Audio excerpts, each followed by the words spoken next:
بەناوی خوای بەخشندە و میرەبان خۆشەویستان و ئازیزان لە هەر جێگایەکان سڵاو و ڕەحمەتی خوای گەورەتان لێبێت. من ئیبراهیم زیادم پێ خۆشحاڵم جارێکی دیکەش لە پرۆگرامی مایکی پەیام بە خزمەت هێوای زوو خۆشەوی شاد دەبمەوە. پرۆژەیەک ئەمڕۆ بەڕێوە دەچێت تایبەتە بە فەرمودەکانی پێغەمبەری خوا صلی الله علیه وسلم. ئێمە موسڵمان واجبە لەسەرمان کەوا شارەزای ژیانی پێغەمبەری خوا بین صلی الله علیه وسلم، شارەزای فەرمودەکان بین. جا بابزانم ئەوانەی ئەمڕۆ بەشداریان لەم تاقیکردنەوە کردووە چه هەستێکیان هەیە، چەند دڵیان خۆشە و لە پاڵەوەدا ئامانج لە بەشداریکردنی ئەم پرۆژەیە چییە و ئەوان بە تایبەتی بەشداربووان قسەی ناخیان چییە. ئێوە لەگەڵمانە بن، من سەرنج و تێڕوانی بەشێک لە بەشداربوواتان بۆ دەگوازمەوە. بیسەر و بینەرمان. ئەو پرۆژەی گرنگ و مهمە بە تایبەت لەو زروف و لەو زەمانەی کەوا ئینسان بەرە و غەفلەت و مەشغالیە دڕۆیە. ئەو پرۆژانە زوو هەبن باشە، چونکی بەندە من وەک خۆمە لە ئەو بەکر قەرەچووقی خوشحاڵی خۆم دەردەبڕم، دڵنیاشم ئەو خەڵکەی لێرە ئەو ڕۆکۆ بوویتەوە لە 26 نۆی 2025 هەمووی خۆشحاڵە بە پیا و ئافرەتەوە بە گەنج و پیرەوە لە هەر تەمەنێکن خۆشحاڵن بەوەی کەوا لێرە بن. من وەکو خۆم باش دەزانم خەرکەش هەر وەکو بەندەوایە لە هەر شوێنێک ناوی ڕسول الله صلی الله عليه وسلم حضرەتی محەممەد المستەفا پێشوای مرۆڤایەتی ڕابەر و سەروەرمان محەممەد صلی الله عليه وسلم ناوی لە هەر شوێنێک بێ، لە هەر شوێنێک بەیادی ئەو کۆڕکۆبوونەوە کە بێ یاخود وەکو ئەو خولا ئینسانەکان تاقی دەکرێنەوە. ئەمەش لەو تاقیکردنەوە بەشدارین و بەردەوامین و ئینشاءالله تعالى لە دنیا ئاخرەت خێر دەبین. زۆر سپاسان دەکەم. مامۆستا گیان پێم بڵێ فەرمودەکان باسی چیان دەکرد؟ فەرمودەکان هەمویان هەمە جۆرن، گژیرە باز لە زۆر دەکە شتەکانی زۆر بە سوودن و لەو ڕۆژگارەدا زۆر پێویستیمان پێێتی ئەوەندە دەمینێتەوە ئینسان لە خودی خۆیدا. چۆن پێویستمان پێویستیمان پێ زەکرەکانی بەیانیانە ئێوارانە، زەکرەکانی پێش خەوتنە، شەوە ڕۆژە نان خواردنە، هەستانە دانیشتن، ئەوش لە ژیان ڕۆژە هاتووی چەمە دەستبێنی.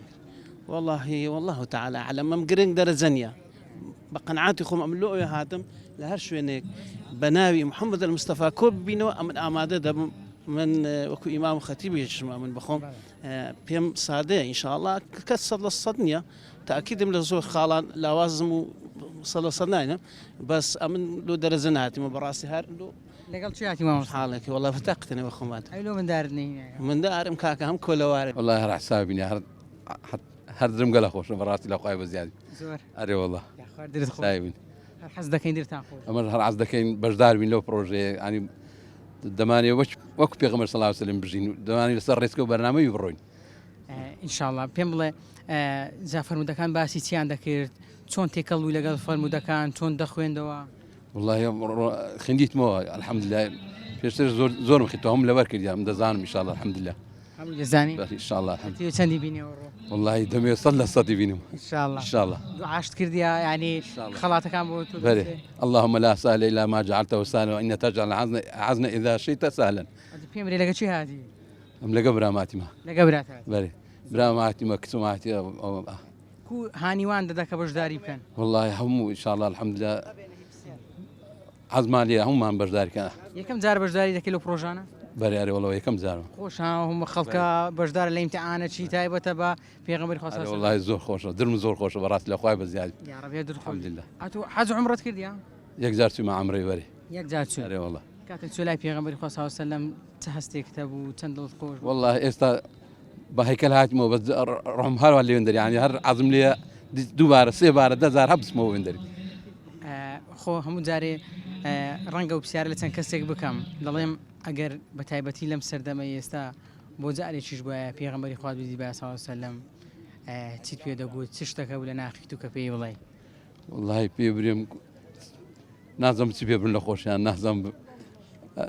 حەزم لێ ینی وەش لەسەر بەرنامەی بڕۆین بژین بمرین هەتا کۆتایی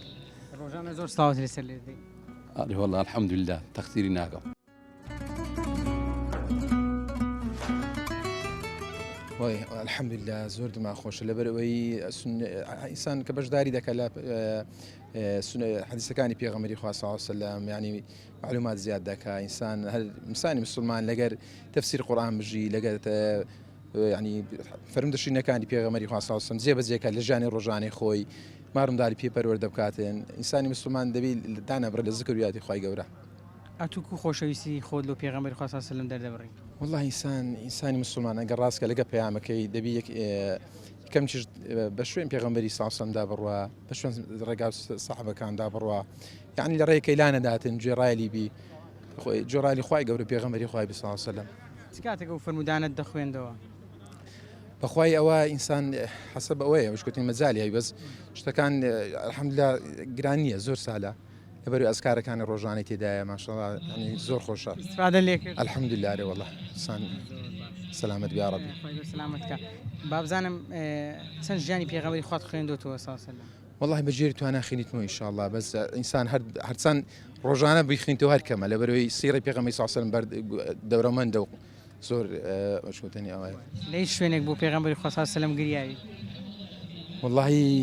لەو کاتێک گریام لەزارێک لەسەر سەفەری عومرە بووم یعنی تەماشای قبری پێغەمبەر صلی الله علیه و سلم و فکر دەکەی ڕۆژانێک بە پێغەمبەر صلی الله علیه و سلم لەگەڵ سەحابەکانی لێرە بووە کە ئەوە بن ئێستاش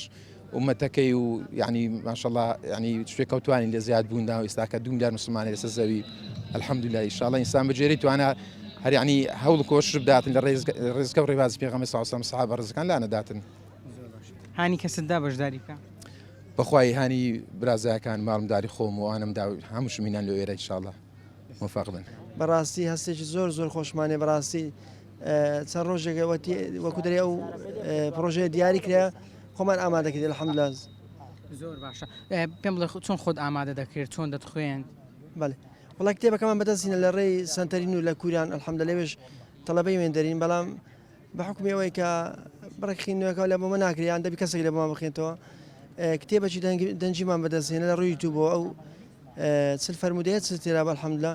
کورت کرا بە خوا گەورە ئەزیوانش بداتەوە بەڕاستی کورتیان کرد بۆ پوختیان کرد بوو هەر ڕۆژانە بەڕاستی ڕۆژە بوو 3000 جێمان دەدای الحەمدولله زۆر خۆش بوو ڕۆژانە 2000 ئەرێ وڵا 4 تراک بوو تقریبان تراکەی والله عالم 13 دقه بوو ینی بە جوانی بە پوختی بە ڕێک و پێچی لە بۆمان ئاسان کرا بەڕاستی خوا گەورە ئەزیوی هەموو لای چام بداتەوە لۆمە زەحمەت نەبوو قورس نەبوو ناوەڵە زۆر باش بوو الحەمدولله زۆر باش بوو زۆر باش بوو بەڵێ هەدەفت چییە بەشداریت کردیە والله هدفمان أولا رضامندی خواهی گەورەی سبحانه وتعالى خوشویستن و محبت رسول الله صلی الله عليه وسلم كفير بونا خدر علم زان وزانيار ما بيزياد بيدن وهروا بيتو عبادته أفر مداير رسول الله صلى الله عليه وسلم يعني إنسان واجب أخوي شهر زاب كاد الهم الجان ولا السيرة ولا السنة كاني كم فرمود الزور كاريجريه ولا سرت والله هرم ويان كم زيادة بأخوي سبحان الله وبحمده عدد خلقي ورضا نفسي وزينة عرشي ومداد كلماني براسي أو زور شيء لك نمن ورضيت بالله رب والإسلام دين محمد صلى الله عليه وسلم نبي ورسوله وأوان تريش براسي يعني يقول ليش تشيرين تلو بتام تلو بتشترين براسي وكاتك دتخوين دو حسد بشيء شتاي بدك يعني عفوا كجد دقيق بله بيقومان أري والله هذا زار شيء جملة رادك دوم دزاني يكم زار ما جملة دي براسي يعني زور هسه خوش مولا قالوا فرمدان رسول الله صلى الله عليه وسلم كأبرانش كلبوان بصوت بكتب دنجي لبوان كتب بمواني جاني براسي زور لبوما مهم براسي صارت كتابة كسر لبو خير مكتبة بلنا أو كتابي كفرمدا كانت دانو سرابو براسي لا قرزو يعني وكدري كسر يعني فرق هي براسي كسر لزانين هبيات بتوانا تربيتن وكو قصة كنكو هي قصة كاريجات للات أوش براسي كأو كسر خيندي بيو كرتي كربوا لبومان زور كاريجات براسي لبوما الحمد لله. تو سفري عمرت كرديا؟ بله الحمد لله. لا 2023 هشتي 2023 سفر عمره الحمد لله. بابزانم بسیاری شتایبەت لێ بکەم هیچ کاتێک بۆ پێغەمبەری خوا صلی الله علیه و سلم گریاوی ئەبێگومان ئەرێ وڵات دەیانزار ئەگە نەبتە ڕیاوی لەبەر ئەوەی نەبی کە وەکو دەرێ ئەعلام و ڕاگەیاندنە دەیانزار گریامە بەڕاستی لەگەر ژیان نامەکەی لەگەرەوەی کە ئەزت و ئازادە بەتایبەت لە ڕەوزەی شەریف ینی سار کەسێک ئەگەر ئیمانداربی دڵی پاک بەڕاستی دڵی ڕۆناکبی هیچ چارە و عیلاجی نیە بگاتەوێتە دەی بگرێتە ڕەوزەی گریای بێگومان ئەرێ وڵی گریام أري والله إلا روزي يعني بس أو كاتي جرياي والله قناعات من ذكر أمن سمي أو شوين مباركة براسي يعني قوم بشاني أو شوين مباركة نزاني أو بيغمبر جورك خوي جورا بجوري زاني وبجوري دانا وكده العاصمان والعادية بجورا ناو هندرا أما الزول لو بسكتني كبجينا خدمات روزك وبجينا خدمات مين بارو روزي بيغمبر صلى الله عليه وسلم كباقي لباقي كاني باش براسي زورتين دعاتيا والله تمنى أوي لأخوي جورا إن شاء الله کە سەفەری عومرەمان کرد الحەمدوللا کە وەکوتە ئاوی زەمزەممان خوارد خوای گەورە لە حەوزی کەوسەر بەدەستی ئەو نازدارەی پێمان بەخشی کە چۆن بە خزمەت مەرقەد و بە ڕەوزەی گەیشتین ئەو بە خزمەتەویش بکەین ئەو لە ئەولای ماچ بکەین دەستی ماچ بکەین لە باشی بگرین ئەگەر تەمەنام لە خوای گەورەیەک پێش ئەو وەفات بکەم ئەگە بۆ جارێکیشبی لە خەوندا بە خزمەتی بگەم تەمەنای ئەومە کە بۆ یەک جارێکی بە خزمەت ڕەسوڵ الله بگەم صلی الله علیه وسلم بامە کۆتا پرسیارم بیزۆ لە کاتت نەگرم ڕۆژانە چەند سڵاوەتی لەسەر لێ دەدەیت والله ئەگە نەبتە ڕیایی بە جومعان یاخود بە کامل ڕۆژەکان بەگشتی هەموو ڕۆژێ وڵی بەگشتی لە هەزاری کەمتر نییە ڕۆژانە ئەرێ وڵا الحەمدوللا جومعانیش لە پێنجشەم و جومعی دەیگەمە 10,000 ئینشاءالله تعالی خوای گەورەی ما قبول کەوە الحەمدوللا سپاس بۆ خوای گەورە زۆر باشە فەرمودەکان ئاسان بوون وڵای شتەکان زۆر ئاسان ماشەڵڵا شتەکان خۆشن الحەمدوللا مەش سپاس بۆ خوای گەورە علمەی داینێ شارزایەکی هەتا ڕادێک باش بە نارین باش چکە هەر تو زیرەکتر هەیە وەنی کاچی من کەواتە مەتا ڕادێک الحەمدوللا شارزایەکی باشمانێ ئەوش فەزلی خوای گەورەی لەسەرمان زۆر باشە پێم بڵێ کە فەرمودەکانت دەخوێندەوە کام فەرمودە زۆر کاریگەری هەبوو لەسرت کە گوێت دەگر ببوورە وڵای نازانم بەڕای من بەگشتی هەم فەرمودەکان کاریگەر هەمویان باشن هەمیان بەڵێ زۆر باشە تۆ پێم بڵێ پرسیارەکان ئاسانن گرانن وڵای ماشەڵڵا پرسیارەکان هەروەکو ئاو خواردنەوەیە ئاسانە ئارێ وڵە زۆر ئاسانە دەستان خۆش ڕۆژانە چەند کاتت بۆ تەرخان کردبوو وڵای ئەم لای من ئاسان الحەمدوللا بخۆم باسم کرد يعني هتا حدد شارزاجي باش مو سپاس بخوای گەورە يعني ئەمنش هەر ڕۆژانە گوێم لە ڕادەگردووە خۆت زانی ئەو سپاس بخوای گەستا الحەمدوللا ئەو شتانە زۆر بووە ئەو سپاسی خوای دێ ماشەڵڵا ئەو شتانە يعني مثلا وەکو ذکری ئێوارن و بەیانیان و سوڕەتی بەقەڕە و الحەمدوللا يعني سپاس بۆ ئەو ڕاگەیاندنە ئیسلامیان دەستیان خۆش بیاخۆ يعني بەڕاستی شتی جوان بڵاو دەکەن ئەو شتانە هەر زیاد دەستخۆشی و وای کردی کە ئەمە شارزایەکی باش پیاکەین زۆر باشە هەدەفت چ بوو بەشداریت کرد وڵای هەدەفم ئەجرەکەی خوای گەورە ئەمە ئەجرمان لە خوای گەورە دەوێ أو كهشت مال فضل خوي قبل طبعا بني هذا من فضل ربي بل بابزانم قد عمرت كرديا بخوي الحمد لله تزاركم كرديا زور باشا والله حزم لي تزارك بكم خوف كات قسمت ان شاء الله يعني ما شاء الله كاو سفريه كم زار دكي حزدي ما شاء الله ديان زارت كبتسيو بتوبي عز لي بسيو الحمد ان شاء الله خوي قرب كات داول خوي دكي طبعا ان شاء الله خوي قرب قسمت هم اللي كمان دكا پێم خۆشە بزانم ڕۆژانە چەند سڵاوەت لەسەر پێغەمبەری خوا صلی الله علیه و سلم لێ دەدەیت بەخوای بەپێی کات و بەبێ چکە ئینسان زاروێشتی ها مەشغوڵی دنیاە بەپێی کات یعنی با نەڵێم ئەوەندەیان ئەوەندا دەگاتە چەندی تقریبا واللهی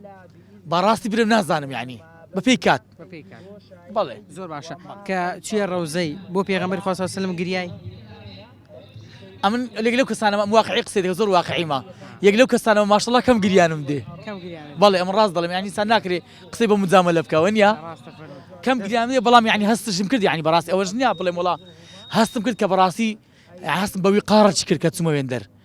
يعني تو هزدك شخص جورة وبرامبرتا سركوتي دل هزدك يعني بتساوي دل دبينا ما نبينا زور مهمة بتساوي دل بالله بيكم بالله هزدكم كوقارة يعني دست خوش بيت بين بالله بزانم سندل خوشة كولاي مسيارة كان ديوا والله زور دلم خوشة بروجة شتونا والله زور باشا يعني زور بيخوشة يعني جيشي زور خوشة دست خوش يعني دكم سيارة كان كوا بسيارة كان زور آسانة زور آسانة بالله زور آسانة والله بين بالله شون الدخين والله روجانا تند الدخين روجانا زور ندخين شو بيدا قوتي بس بخون دبخين بس باخذ دخين بريو هاتي تندي بيني صتي بيني إن شاء الله إن شاء الله شحال فرمودة زور باش لبر كردبو والله وصانا معه أفر مدير كامان أفر مدير أما دبيك شان والله مدي ونك هم يهالبجيري وانيا بلي أي شونها هي دو خط اللي دا وهي دوانة هالبجار دوا نابي دبيك شان بجيري باشا بلي زور باشا ددوي استمبي بلي دتقو ورا خسلو دكام والله هلا قلت أنا حزن لي بو خسيبكي بلي داي تمام دريش بيا كم زار بجداري كذي بلي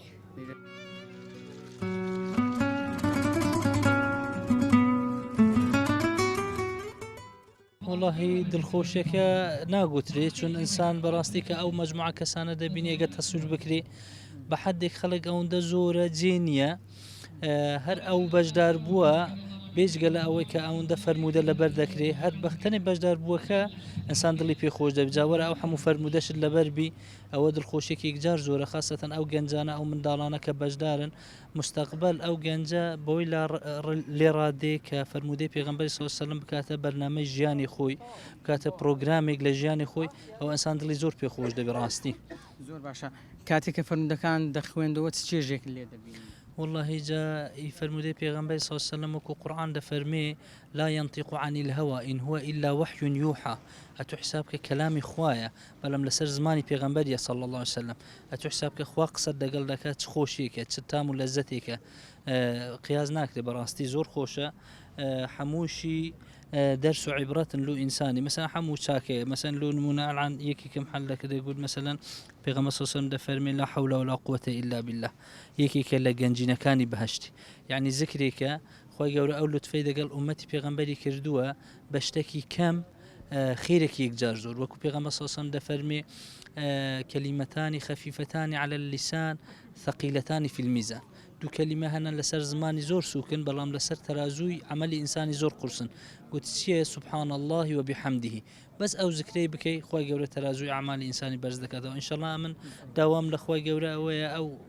بخومو أو جمع حموش بعائلة وإن شاء الله خوي جورا شفاعتكي بيغمبري صلى الله عليه وسلم بنسيب مامك لسر حوزي كوسر بدستي مباركي بيغمبري صلى الله عليه وسلم أو كوسر بخوينو إن شاء الله. بيان بڵێ ئەخێزانتێناوە بەڵێ یارە لە خێزانم ئەو منداڵەشم هیناوە هەرچەند کە بەشداریش نییە بەڵام هەر پێ بخۆشە بیبینی ئەو وەزعی ببینی ینی خەڵک بۆ چ خڕ بوویتەوە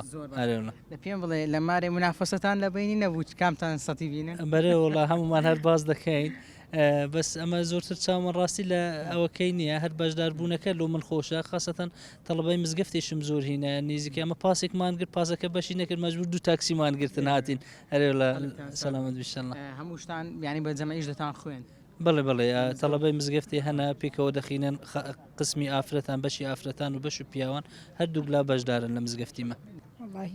ڕۆژان لەگە کچەکەم دەمخوێن من خۆم خوێندەواریم نییە بەس لەگەڵ ئەو بڕاجعی دەکەمش لەگەڵی دەمگوتەوە قوربانم یان خوێندەواری شت نییە هاتی بەس بەشداریت لەگەڵ ئەوی بەشداریم کردووە وڵا خوێندەواری ساغوی سەلامەت بخواتانتان دێش خۆشبی سەلام پێم بڵێ چۆنت دەخوێن ئەو چۆن پێی دەگوتی چۆن فەرمودەکان لەبەر خۆی بە دەنجێکەوە دەیگوتەمش دە پاشی ئەو دەمگوتەوە جا من بۆ خۆم هینم کردووە بۆ خۆم ئەدی ئێستا چۆن وڵامەکان هەڵدەبژێری ئەوانەی ئاەتانی هەندی چیم دەبرایم کردیمات لای تاممە ئەگەر نابانجیان بکە و بابۆ بخوێنەوە لەگە کچەکەم هینم کردووە هەر بۆ خۆم سەوەنەوە ئاەتم لەبەر نییە وا لەگەری ئەوی نییەکەمەوە پێم بڵێ چەند پێغەمبەری خوات خۆش دەوێت سەلام گەلێکم خۆش دەوێت گەلێک لە ڕەحی خۆم خۆشترم دەوێت زۆر خۆش دەوێت خۆش دەوێت ڕۆژان چەند سڵاوات هێسەلێت واللهی بەبێ یان بەبێ ئەوەی بڵێ بە ژمارە نییە هەر وەختی بەدەم ئیشەوە هەر سەڵاواتی دەدمەوە نییە بلی کاتێکم بۆی دانابێ هەر بەدەم ئیشەوە ئیش دەکرد ئەو فەرمودانە دەگۆتەوە ینی بۆ وڵای ئەوەی کە دانیشتین لەگە کچەکە فکرەکان و فکرەکان ڤیانە بەدەم ئیشە زۆر جاژن هەرەوەنێ نییە دانیشی ئیشمان هەرەیە بین کات ئیشەکە و لەگەڵی فکرەکان شمەکرد حەزت دەکرد خوێندەواری تەبای باشتر شارەزای ئەرە وەڵڵی بریایی بم خوێندا شارەزایی زیاترم دەبوو ئەوەی بەتوانێ خۆم بێ جواب دەدەمە بە تەمای خۆی عمڕێ ناوەڵڵا ئەز لێ بچی ئینشاءالله یعنی دایمەن مخوات تەمە ناکەم پێشی مردن بەس عمرەیەکم بکردایە بەس کە اختیدارم نەبوو مخوات تەمە ناکەم ڕەژە عمرە بکەم بۆ دڵت پڕ بووە زۆرم خۆ ینی ماڵی خوای من ببینم پێشی مردنم یەک جا بڕۆشتایم پێغەمبەر حەزەکەم کە بڕۆشتایم زۆرم پێخۆش بوو پێشی مردنم سەردانی ماڵ خوای گەورەم بکردایە زیارەتی مزگەوت پێغەمبەر صلی الله علیه و سلم بکردایە زۆرم پێخۆش بوو ئەو ئاواتت هەیە ئەو ئاواتم لە هیچ ئاواتێکم بەس ئەوەم هیچ نییە بەس ئەوە ئەرە وەڵڵا بەس ئەوەم هەیە بگەیە لای ڕۆزەی پێغەمبەری خوا صلی الله علیه و سلم سەلامی خوای لێ بکەمەرە بەخوای بەس ئەوەنە ئاواتم بەس گەمە ئەوێ هیچم ناوێت هیچ کاتێک بۆ پێغەمبەری خوا گریایی صلی الله علیه و سلم زۆر جا گریام زۆر جا دامێت تەمە ناکە منم خوایە ئەوەنە سەڵاتی نەکەم بە شەیەک بێتە خەوم زۆر مەراقمە بیبینم لەخەوا ببینم ڕۆژانە زیکرەکان هەر هەمووی دەکەم وێردی بەیانیان و ئێواران هەمووی هەر مهمە لەگەڵ چێ بەشداریت کردەوە لەگەڵ پلکم منافەسە نەبوو لە بینتان وەڵا ئەو بەخۆ ئیمتحانیە بوو تقریبا 2 ڕۆژی مەزال هەبوو ئەیە چەندت خوێندە من هەفتەکە وەڵا بەنیازی چەند هاتی ئیشاء الله نۆخەت لەو سەرەوە دەستت خۆش سپاس بەڕێزی بابزانم ئەتوو کوو بەشداریت کرد یان چەند حەز لەو پرۆژانە بوو حەز لە موازعانە دەکەم بخۆم دائما هەر ناوانەمە دائما ناو قورآن و حەفظ و ئەو شتانە و حەدیث و دەرسی فەرموودە و شی دەرێمەوە بە تەڵەبان و دەبێت زۆر دلت خۆشی مادەمە زۆر دڵم خۆشە هەموو زاش بەشداریم کردیا هەموو زاش سەتمی نایە بەس نسیبەکەنەوە بووە حەز دەکەی جارە گەشتی عومرە بۆ تۆ دەربچی ئینشاءڵڵا شی حەز نەکەم تەمە نادەکەم ئەرێ وەڵڵا عومرەشت نەکردووە بەری وەڵڵا عومرەم کردی الحەمدولله پرسیارێک لێ بکەم زۆر بەڕاشکاوانە وەڵام بدەوە قەت بۆ پێغەمبەری خوا سەڵ سەلەم گریاوی ئەرێ وەڵڵا بڕوا بکەوە چی لەمە حەدی ئەوەمان کرد سیرە نەبەویمان هەبوو کتابەکە ڕۆژێکی مەرەقم لێدا هەموو بخیندەوە سیرە نەبەوی حتى گەیشتە وەختی وەفاتی بڕوا بکە سەعاتێک ئەمن بۆچی ئەوەی دەگرام دەتگوۆیەکێک تازە عەزیزەشی من مردیە لە پێشم دەگریا زۆر گریام یانە دەگوتی لۆ دەگری کەس لە ماڵی نەبوو تێر گریام لۆ خۆ ئێستش مەوزعی بکرێتەوە دەگریم ئێستش فەرموودەکانی بخینمەوە دەگریم ئەرێ وەڵڵا چەند گرنگ ئەوها هەموو خەڵک بەشدار بێ بۆ ژیانی پێغەمبەری خوا سەڵ سەلەم بۆ فەرموودەکانی شتێکی زۆر ڕێک و پێکە وەڵڵا زۆر کەیفم بە شتەی دێ زۆر پیرۆزە یعنی بەڕاستی یعنی بڕوا بکە لەو زەمانە ناخۆشی ئێستا ئەوە نییە لە کنە من لە هەموو شتێکی مهمترە کە ئەمە ئەوها فەرموودەی پێغەمبەری لەبەرکەین و یعنی ژیانی پێغەمبەری بخێنینەوە و تێبگەین لە ژیانی کو یعنی چەند ماندی بووە تا ئەو دینە ئەو هالۆمان ڕێک خستیا سپاس مەمنون باشم چەند دڵت خۆشە بەشداریت کردووە وەڵڵا الحەمدولله زۆر دڵم خۆشە زۆر بەڵێ یەکەم جارە بەشداری لەو پرۆژانە دەکەیت بەڵێ یەکەم جارمە یەکەم جارتە بەڵێ بڕیارتدا بەشداری بکەین وەڵاهی کاتێک کە بابەتەکانم خوێندەوە زۆر ئاسان بوو زۆر خۆش بوو و پێشتریش مەحلوماتم لەسەری هەبوو بۆ الحەمدولله بەشداریم کرد ڕۆژانە چەند دەخوێن لەماوەش زۆر تەشجیحیان کردم تەشجیعیان دەکردی وەڵا براژنەکەم وایوت وتی مادەم ئەتووەها زۆر دەخینیەوە ئەوانە تاکید بە زانیاریەکە دێ لەسەری وەڵا کە تەمەشام کرد زۆر ئاسان بوو الحەمدولله ئیتر بۆیە بڕیارمدا بەشداری بکەم ئەو ڕۆهاتی چەندی بەدەستبینی وەڵا ئیشاڵڵە زۆر باشم جاودایتەوە یەک دوو پرسیار لێ تاکید نیمە ئەوەکەی تر الحەمدولله یعنی باش خۆت ئامادە کردووە بەڵێ الحەمدولله سپاس بەنیازی بۆ نمونە لە پرۆژەکانی داهاتوو بەشداری بکەی بەڵێ ئەوڕۆکە ئەو جەوەی ئێرەم بینی ئەو هەموو بەشدار بووە ئەوە وای کردنی ئیشاڵڵە جاری تریش پرۆژەی لەم شێوەیە هەبوو بەشداری بکەم ئیشاڵڵە ئەوانیش پرۆژەی لەم شێوەیە هەر بەردەوامی پێدەدەن بۆ ئێمەش بتوانین بەشداری بکەین دەستخۆشی لەوانیش دەکەم بەڕاستی پرۆژەیەکی زۆر جوان بوو هەی بە قوربان کۆڕۆنایم ئەگەر یعنی هەموو عمرم لە یەک دقی کۆب ئەو دقی بە قوربانی ئێرا دەکەم بزانم لە بەرچاتی چەندترم خۆشە لێرە زۆر بەخوا ئەرێ وەڵا بە قوربانی ئەو پێغەمبەر جیانەی بووم بە قوربانە دەبم لە بە خۆشەویستی پێغەمبەری هاتی ئەرێ بەخوا لە بە خۆشەویستی پێغەمبەر جیانی هاتیمە بەقوربانی ئەو کچەژمە یارمەتێکی زۆر باشی دام بەخۆشتم لە بیرەچیتەوە زۆر بە یارمەتی دام شتەکانمە بیر هاتەوە تەمانت چەندە ماڵدم 59 تقریبا 6 قسوور سارم ڕەبی عەمر درێژ بی خوای گەورە ساغ و سەلامەت کە بینم گەلەکمەت خۆش دەیە ئەمت گەلە خۆش دەیە بەخۆی قوربانی ئەمن بە قوربانی گۆڵم هەر ئەنگۆ یەکێکە لە خزمەتی ئەو دینەی دانا ئەمن دائم دوعامە وێن لە خزمەتی دین و ژین دابن پڕم نەوەکان دائم بەسحەتەکەمە بەستە هەر دوعاتان لۆ دەکەم بەرێ وەڵڵا بە تایبەتی لۆنگۆ لۆ کۆمەڵ گیانی لۆ سبێدە گیانی هەندان دوعا لۆکەم هەرێ وەڵڵا ڕۆژانم لە دیار سبێدە و لە دیار پەیامی دادەنیشم بە پیری ئەسێبوریم بەنگۆ دێگەلک بە قوربان نەخۆشم گلەی ناکەم نەخۆشم بەس ئەمن نەخۆشم لە بیرتر بەخۆشین گۆ پێم بڵێ عەج و عومرەشت کردووە بەخۆی عەزم نەکرد گەل لە مێژە ناوی خۆم نیست زاحێر بووم ناوی خۆم نیست دەرناچیتن نەچ عومرەش بەرێ وەڵڵا سێ جار چیمە عومری بە قوربانی پیاوەکەم بووم کەچێ ڕەوزەی لای پێغەمبەری خوا سەڵ سەلەم گیان یەک ساعتی سەر خۆم لە سودەی هەر نەگر ئەو دەمای گەلە ئاسان بوو چوونە ڕەوزە گەلە ئاسان بوو سەرم لە سودەی بوو ئاگام لە خۆ نەبوو هەزار شەعرم بەدری دادەهات هەر لە ناوە خۆم کە کوردەکەم هاتیمە لە چێ هاتیمە بەدرەچی پڕەوە سەرم هەر ئاگام لە خۆ نەبوو سەد شابووم وەستەریەکەت دات و ئەچوون هەموو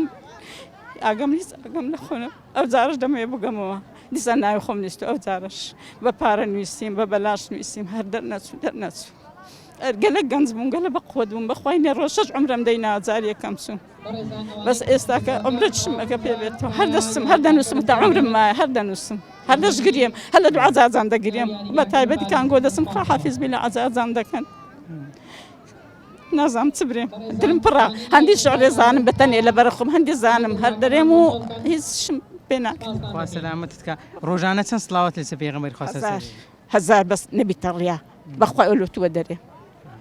هەزار سەلاواتی دەدەم ئینشاءالله بەردەوام زیاترش ئەو پیرەمێردەوەکە هەیە دەرێ پێغەمبەر صلی الله علیه و سلم ماچ کرد لۆ منی ناردی خوشکەکەم لۆ منی ناردیە کە دەرێتن بە قوربانی یەک سەلاواتی گوت قەتم پێوە لەبەر ناکرێ گەل زەحمەتە یەک سڵاواتی لێدا لەسەر پێغەمبەری خوا صلی الله علیه و سلم دە چاکات بۆ دەنووسێ پلە بەرز دەبیەوە خوای گەورە ئەوەتان ینی تەماشا یەک سڵاوات دان لەسەر پێغەمبەری خوا صلی الله علیه و سلم چەند ئەجر و پاداشتیە جگە لەوەی دەڵێ ئەوەی زۆر سڵاواتی لێدا جاروی ئەو سڵاواتانە دەبوتە شیفا لەبوو هەدی کوڕم نەخەمم لە بیرە نەخۆشیم لە بیرێ ئەگەن دەوربەر پێم دەرێن نەخۆشن ئەم ناگەم لە نەخۆشخم هەر نییە والله باش بوو پرسیارەکان خۆش بوون پرسیارەکان باش بوون ئەرێ والله الحەمدولله ئاسان بوو ئەرێ والله الحەمدولله باش بوو چەندەم جارتە بەشداری لەو نوع پرۆژانە دەکەیت والله الحەمدولله لە پۆلینۆ ئەوها یعنی بەشدارم الحەمدولله ئەوجا پێم بڵێ ئیسیفادەی ئەو مەشروعانە چییە؟ والله باشە هەم لە ڕووی دینیەوە زۆر ئیسیفادەم لێ کردی الحەمدولله چ لێ کردیە؟ یعنی ڕۆژانە الحەمدولله ئێستا وەکو پێغەمبەرمان درود خوای لەسەر بێت یعنی چەند شتی ئەنجامدایە ئەمەش الحەمدولله وەکومان کردیە یعنی زۆربەی جار هەندە هەرچەندەوە چیوی لێ ناین بەس ئینشاءالله یعنی ئەوەندەی کە پێمان کرایە وەچیوی ینی ڕەفتار دەکەین ئینشاءالله زۆر باشە فەرمودەکان باسییان لە چی دەکرد؟ والله باشی ینی باسی ژیانی ڕۆژانی پێغەمبەری دەکرد صلی الله علیه وسلم بابەتی زیکرەکانی تێدا بووە نەبوو چەند ئەو زیکرانە لە ژیانی ڕۆژانە جێبەجێ دەکەی والله نمونە الحەمدولله کە دەچینە مزگەفت لە بەیانیان یان لە عیشای کە دەچینە مزگەفتێ زۆربەی کە لە نوێژەکەمان تەواو دەکەن هەر ناستین هەم مەلاکی خۆشمانەوە دەرێ زیکرەکان بکەن وەکو پێغەمبەرمان با زیکرەکان بکەن و جا بچینە دەرەوە چی هاتی؟ والله لەگەر بابم و براکان و برادەریشم پێم برێ منافەسە نەبوو لە بینی تو بابت؟ والله بابم بەشداری نەکردێ بەس ئەمن و براکەم منافەسەمان هەبوو الحەمدولله منافەسەتان هەبوو ئەرێ والله ئەوە مانگەکە ئەو وەری گرتیا منیش وەرم گرتیا هەموو ڕۆژێ دەماخین ئەگەر ئەو ینی لەبەری کردبا زیاتر لە من ئەمن شەوەکەش ئەگەر نەنسپامە زیاتر لەوی دەمخین الحەمدولله دڵم خۆشە چونکە ناسینی پێغەمبەرمانە زۆر دڵخۆشم زۆر باشە فەرمودەکان باسییان لە چی دەکرد؟ کوڕەفتار بکەین لەگەر مرۆڤەکان و سونەتەکانمان چیە هەموو ئەوشتانە وشتی زۆر خۆش زیکرەکانی تێدا بوو؟ طبعاً زیکری بەیانیان ئێواران هەموو حەکوو زیکرەکان لەبەر کردووە؟ طبعاً بەیانیان و ئێواران زیکرەکان دەکەیت؟ ئەخینین بەڕاستی ئەنی هەستێکی زۆر خۆشە ئینشاءالله هیوادارم زوو بەردەوام بیتن بەڕاستی زۆر خۆشە یعنی لە فەرمودەکان زیکرەکانیشی تێدا بووە نەبوو؟ بەڵێ چەندێکە و زیکرانە لەبەرت کردوونە ڕۆژانە دێڵێەوە؟ الحەمدولله زیکرەکان لەگەریان برادرم ڕۆژانە سبەینان ئێواران کاتی خەو هەمووی ئەوە لۆ من ئاسان کاری بوو بەڕاستی زۆر باشە چۆن دەتخوێند؟ بەخوان زۆریم لەبەر بوو الحەمدولله بەتەنها هاتووی؟ ناوەڵە لەگەڵ چیات؟ لەگەڵ خوشکم و کچی پورم و کچەکەی خۆم لە بینی تو کچەکەت منافەسە نەبوو؟ بەرێوەڵە ینی هەوڵم درا دەمگۆ تەژیعیانم دەکرد زۆرتر لەبەرکەن بەڕاستی تەژیعت دەکردن ئەنی لۆم ڕوون دەکردنەوە زیکرەکان کاتی خەودانیان کاتی سبەینانداد گۆ ئەو زیکرانە سەلەم مادەم ئەو زیکرانەی کردیە کچی من هیچ شتێک بێ ئەنی ئەوە نییە تۆ پێم بڵێ ناوت چی و تەمەنت چەندە؟ ناوم دالیە تەمەن 12 ساڵە دالیە خان پێم بڵێ چۆن بوو بڕیارتدا بەشداربی لەم پرۆژەیە؟ ڕۆژانە دەمخیند ئەنی بە پڕ حەزم لێ بوو بەشداری بکەم وتم هەبە بەشداری بکەم باشترە کو زانی ئەو پرۆژە هەیە؟ ئەو ڕۆژە هەیە تەبحان لە نامەت بۆ دەنێرن لە تەلگرام نامیان بۆ ناردن مەبەستم چۆن زانیت ئەم پرۆژە هەیە چی ئاگاداری کردیەوە؟ دایکم ئاگاداری کردمەوە باش ئەی چۆن فەرمودەکانت لەبەر دەکرد؟ ڕۆژانە بە پێی کات لەبەرم دەکرد ڕۆژێ چەندە دەخین؟ ئەنی دولاپەڕم دەخیت زۆر باش هەدەفت چ بوو کە بەشداریت کرد؟ هەدەفم ئەوە بوو ئەنی بڵێم بە پڕ ینی بەشداریم کرد زۆرشم بەپڕ ینی زۆر حەزم لێ بوو بەشداری بکەم ذکرەکان لەبەر کردووە زۆریان ئاو زۆرشان یعنی هەندێک لەبەر کردی و هەندێک لەبەر نەکردی کو دەتخین والله خیندم زەبەتە مای خوای خوێندەواری تەیە تا شەشی بدایم خوێندێ زەحمەت نەبوو لۆ تو والله زەحمەت بەس گوتم هەر حەزم لێ بەشداری بکەم یەکەم جارە بەشدار دەبی والله زار نێشاتم جارکە شاتی کووە هەدەفت چ بوو بەشدار بی بەخوای زۆر خۆشە ئەرێ والله خۆشە زۆر باشە ذکرەکانت لەبەر کرد بوو بەباشی بەخوای لەبەرم کردو بەس ساکرەکەم وهانیە دەخینم لەبیر دەکەم ئەرێ والله زوو لەبیر دەکەم ئەرێ والله قەلب ساغبی بابزەم تەمەن چەندە والله 65 ئەوزە نازانم دەکا چەند مال 65 ئەرێ تەمەن درێژ یا ڕەبی چێ ئەوە یارمەتی دەدای بەخوای کچەکەم لە ماری یارمەتی دەدام کوڕەکان ئەویان دەکەم داگۆرە ئیمتحان پێ بکەین زۆر باشە مرۆڤ کاتێکە زۆر سڵاوە لەسەر پێغەمبەری خوا لێدا ساو سەلام کاتێک فەرمودەکانی ئەو دەخوێنێتەوە چەند هەست بە دڵخۆشی دەکەم هەر زۆر هەر زۆر ئاواتم گەلە زۆرە چی ذکرەکان دەخینمەوە چی یادی پێغەمبەری دەکەم چیە ڕۆزەی ئینشاءڵڵە جارە کچیمە بەس بە عارەبانەی پشتم عملیاتە فەقەراتم عملیاتە کۆ لێرەی والله هاتم لە ئەو بەشداری بم بەشداری لەو پرۆژەی کردی ئینشاءڵڵە ئەرێ والله ئەی دەستت خۆش بیت سەلامت بکە پێم بڵێ تەمەن چەندە حاجی 7 ساڵە 7 ساڵی خوێندەواریت کووە نەمخیندێ لە مەکتەب بەس قورئان دەخوێنم ئەدی ئەو زیکرانت کو دەخوێن هەموو دەخوێنم چێ پێی دەگوتی لۆ خۆم فێر بوویمە بۆ خۆت فێر کەس فێر نەبوویمە لە کەس فێر نەبوو قورئانیش دەخوێنم زۆریشم لەبەرە قورئان زۆر لەبەرە ئەی خوارێت قبولکە یا ڕەبی دەی پێم بڵێ پرسیارەکان چۆن بوون ئاسان بوون گران بوون والله لۆ من چونکۆ نەمدەزانی ئەی سێ و بیسێ لەوانە لۆ من زەحمەت بوو نەخوای دیکە خوێندە بکەی هەموو لۆ من ئاسان بوو بەس ئەی و بیەکان ناخۆ نەمزان چێن دەر ئەی و چێن دەربی و چێن دەر ئەوانەم نەزانی گاز کرد بانە بگوت بە وەرنی ئێ گوتن گازی کەس مەکە یەکو دەبی پێت برێن ئاتو پێیان برێ وڵام ڕاستەکەت دەبوو ئاتو بە خۆت وڵام دەدەیەوە ئەوان لە بۆ دیاری دەکەن لە بۆ سۆمایەکەی ئەدی ئەو نقطانت کوپڕ دەکردەوە سۆمایە بە قەلەمی پڕم کردەوە ڕەشم کردو تەمای خوای بە تەمای خوای ئەدی چییە ڕەوزەی زۆر باشە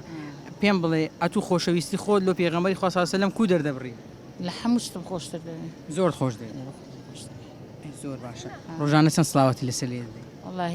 3000 4000 ڕۆژێ دەگەینەوە شەشی ماشەڵڵا ڕۆژێ 6000 دەستت خۆش بیتن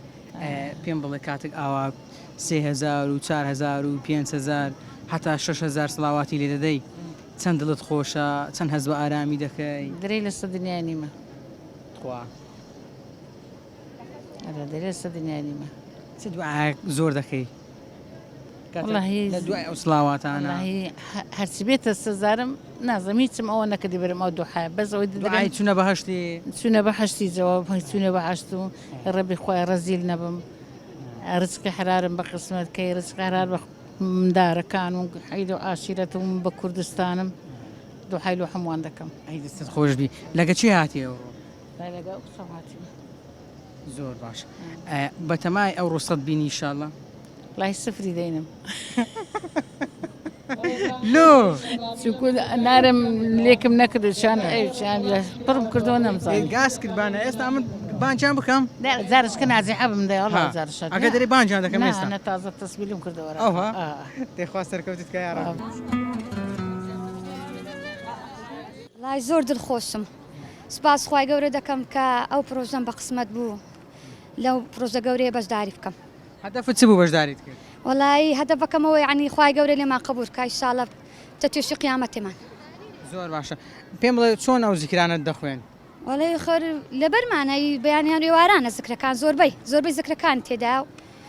ئینشاڵڵا وەڵامی ڕاستیشمان دایتەوە بە ئیزنی خوای گەورە خۆ زیکرەکان لەبیر ناکەی نا الحەمدولله الحەمدولله لەبیر ناکەین ئینشاڵڵا لا ئیلاهە ئیلەڵڵا چەند دەکەی لای چەندی خوای گەورە بکاتە قسمەت ینی بەشەر ناوی وەبرێ بۆ تۆ زەحمەت نەبوو قوڕز نەبوو نا زۆر خۆش بوو سەرەکان ئاسان بوون سیارەکان ئاسان بوو الحەمدولله بەگشتی فەرمودەکان باسییان لە چی دەکرد والله دەستپێک نوێژەکان وردی ڕۆژانە زیکرەکان هەر ئەو شتانە بوو. هیچیان هەبوو زۆر کاریگەری لەسەر تۆ بکە یان زۆر کاریگەری لەسەر جێبهێڵێت باش بن هەمیان بەس زۆربیان لە کاری ڕۆژانە بەکاردا پێشتر دەمانزانی سەر نمونە ڕۆژانە کە دەیگوت هەموو ڕۆژە فەلەق و ناس و ئیخلاص بخێنی ئەوانە ڕۆژانە 3 جار لە وردەکان ئەوان دەستپێکی نوێژەکان لە دوای نوێژەکان ئەوانە فێر بوون باشە لی پێم بڵێ لەگەڵ خوێندنی زیکرەکانە چۆنی وڵی ئەسم ڕۆژانە زیکرەکان دەخوێنی بەرئا کاتێک کە زیکرەکان دەخوێنی چەند هەست بە ئارامی دەکەیت چەند هەست بە دڵخۆشی دەکەیت زۆر خۆشانی ها دوور دەڕونت ئارام دەبتەوە باشتر دەبیتن لەگەڵ چی بەشداریت کردووە وڵای لەگەر خوشکماتیمە نافەسە هەبوو لە بینتان وڵا بەخۆم گوت بزانم پرسیارەکان باشتر جواب دایتەوە لەو بەتەمای چەند بینی وڵی نازانم دەگاتە سەتەکەی زەحمەتە بەرئا دوو جارەکە سەتم هینە بەس نازڵم ئەو جارە زەحمەتە بینم چکە قچق ئەو جارە قورستر بوو ئەم برێ چەندرت خۆشە بەشداری لە پرۆژەی کردیا کو بڕیاردا بەشداری بکەیت وڵی جاوەسف ناکرێتم چەند خۆش بووم کە بڕیاریشمدا نازانم زۆر خۆش بوو ینی ئەو کاتی کە بڕیارمدا کە برایەکەم هات گوتی دەتوانی بەشداری کردم بەڵێ دەتوانم پرسیارەکانی زۆر ئاسان و خۆش بوو ئاسان بەڵێ چۆن خۆشەویستی خۆمان بۆ پێغەمبەری خوا صلی الله علیه و سلم دەرببڕین وەڵاهی چۆن دەری ببڕین هیوادارم هەموو کات ناوی لەسەر دڵ و لەسەر زمانمان بی بۆ هەز دەکەم دڵت پڕە بەسف ناکرێ خۆشێکی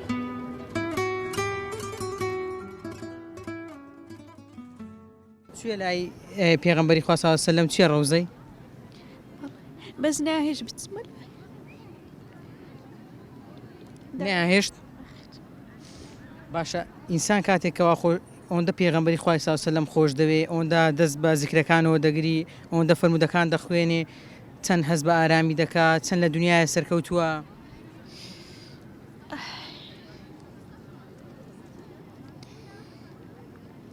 کەسێک ئەو هەموو کات لە بیری بیتن وەکو کەسێکی زیندوو وایە کەسێکی کە ناوی نەزانی و زیکر و سونەتەکانی جێبەجێ نەکاتن حیساب کە ئەو کەسم مردووە کەسی مردوو لەگە زیندوی زۆر فەرقی هەیە جا هەڵە نەبم خوای گەورە دەفەرمێ هەل یەستەوی الذین یعلمون والذین لا یعلمون ئەوانەی کە دەزانن و ئەوانەی نازان وەکو یەک نین وایە ئەوەی کە یادی خوای گەورە دەکا بۆ بەردەوامی و زیکرەکان دەکا لەگەڵ ئەوەی کە یادی ناکە وەکو یەک نین ئەوانە ڕاستە وەکو کەسی زیندوو مردووە ئەگەر پێغەمبەری خوا صلی الله علیه و سلم ببینی چی پێ دەڵێ چی پێ دەڵێم ناتوانم بەرامبەری ڕاوەستم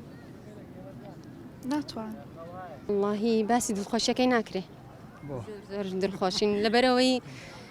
بخۆت دەزانی پێغەمبەرمان محەممەد صلی الله علیه و سلم چەند خۆشەویستە و لەو پرۆژانەش هەنی بەڕاستی خێرەکی زۆر زۆر گەورەیە پێم بڵێ فەرمودەکان بە شێوەیەکی گشتی باسییان لە چی دەکرد بێجگە لەوەی کە زیکرەکانی تێدا بەڕاستی یعنی باسی يعني خوای گەورە وەدەکا عندێ فەذکوڕونی ئەذکوڕکم يعني هەموو دەمێکە زیکری و یادی خوای گەورە وەدەکا کە دڵت خۆش بی وەدەکا کە هەردەم ئارام بی بەو زیکریادانی خوای گەورە ئەگە ڕۆژانە و زیکرانەمان نەبی بەڕاستی بەشەر يعني ئەگەر تێدا فکر کاتەوە زۆر زۆر خۆشە بڵێ زیکری بەیانیان و ئێواران بە مەزبوطی دەخوێنی ئینشاء الله ئینشاء الله ئەرێ وڵا ئەمەش دەبینم هەر بۆ زیکرەوانیە ئینشاء الله ئەرێ وڵاهی پێم بڵێ ڕۆژانە چەند سڵاوات لێ دێ واللهی ئەو هەندێک لە توانەمەندابی ئینشاء الله لێ دێ چەند دەگاتە چەندی واللهی يعني دەگاتە بەوەی ئەمە ساحب ما يعني ئافرەتی ماڵەوەی منداڵمان هەیە و بەپێی کات ڕۆژانە سەتی لێ دەدەین ئەگەر بە زیادەوەش بی ئینشاء الله ئەی پەیامت بۆ گەنجان چییە ئەو ئافرەتانەی یان ئەو کچانەی هاوتەمەنی خۆتن چیان پێ دەڵێ پێت باشە بەشدار بن لەم پرۆژانە ئەرێ والله پێم باشە کە کاتەکانیان کە تا گەنجن کاتەکانیان لە دەست نەدەن لەبەرەوەی بەس لە گەنجی دەتوانی ئەتو تاعەت و عیبادەت بکەی و کاتی زیکرەکانت ئامادە بکەی بەڕاستی زۆر زۆر خۆشە هیوادارم ئەو پرۆژانە زۆر يعني پێشکەوتوبی هەردەم بەردەوام بی بۆشداربی وڵی یەکەم جارمە لەو پرۆژەی بەڵێ بەشدارم بەڵێ بەس منداڵەکان یەک دوو زار کە بەشداریان کردیان بەڵایزان و خۆشەویستان ئەوەی کە بینیتان و بیستان سەرنج و تێڕوانی بەشێ لە بەشداربووان بوو ئەوەی کە من لێرە بێنیم هەم منداڵ هەم گەنج هەم بەتەمەن لێرە ئامادە بوون دڵخۆشی خۆیان دەردەبڕی کە بەشداریان لەم پرۆژەیەدا کردووە ئەم جۆرە پرۆژانە هاندانێکی زۆر باشە بۆ ئەوەی ئاوڵاتیان گەنجان منداڵان بە تێگڕا بەشدار بن و بە تایبەتی ئاشنای فرمودەکانی پێغەمبەری خوا بن صلی الله علیه وسلم و ئاشنای ذکرەکانی خوای گەورە بن ئینسان کاتێکەوە یادی خوای گەورە دەکا بە بەردەوامی دڵی خۆشە کاتێک کە ذکرەکان دەخوێنێ ئاسوودە دەبێتن جا خەڵک هەبوو لێرە ئەوەندە دڵگەرم بوو ینی گریانی داها دەگو ئەوەندە دڵم خۆشە دەبینم هەموو خەڵکە لێرە بەشدارە جا گرینگە هەر هەمومان بە پێی توانای خۆمان بەشداری لە پرۆژەکان بکەین دەست بە سونەتەکانی پێغەمبەری خواوە بگرین صلی الله علیه وسلم سەرفرازی دنیا و قیامەتێ دەبین ئەوەی دەستی بۆ دینەیە گرتیا سەرفراز بووە ئەوەی دەستی لێبەردایە بەخوای هەم لە دنیاە هەم لە دوا ڕۆژێ بەس ڕەزالەت و ناخۆشی و ناڕەحەتی لۆ دەمینێتەوە لۆی ئەمن یەک تکام وایە بەردەوام بن لە پرۆژەکان بەردەوام بن لە دەستگرتن بە سونەتی پێغەمبەری خوا بەردەوام بن لەسەر خوێندنی زیکرەکان تا پرۆگرامی شریکە بەخوای گەورەتان دەسپێرم ماڵتان ئاوادان بێ و خواتان لەگەڵ